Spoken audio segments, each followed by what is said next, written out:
رسول اللہ صلی اللہ علیہ وسلم نے فرمایا کہ سراسر ظلم ہے، کفر ہے، نفاق ہے اس شخص کا فعل جو اللہ کے منادی یعنی مؤذن کی آواز سنے اور نماز کو نہ جائے۔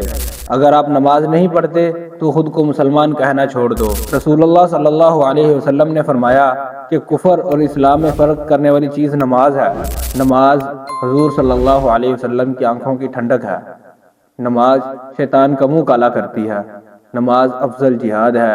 نماز مومن کی معراج ہے۔ قیامت کے دن جو سب سے پہلے حساب ہوگا وہ نماز کے بارے میں ہوگا۔ اگر ہماری نمازیں ٹھیک نکل آئیں، پوری نکل آئیں تو باقی اعمال بھی ٹھیک نکلیں گے۔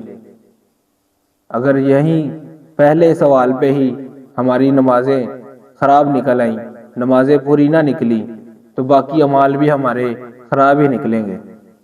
اللہ پاک ہمیں 5 وقت کا نمازی بنائے۔ رسول اللہ صلی اللہ علیہ وسلم نے فرمایا کہ اسلام میں کوئی حصہ نہیں ہے اس شخص کا جو نماز نہ پڑھتا ہو اور بے وضو کی نماز نہیں ہوتی۔ جیسے انسان کے بدن کے لیے سر ضروری ہے ویسے ہی دین کے لیے نماز ضروری ہے۔ اللہ پاک ہمیں 5 نمازوں کو ان کے وقت پر ادا کرنے کی توفیق عطا فرمائے۔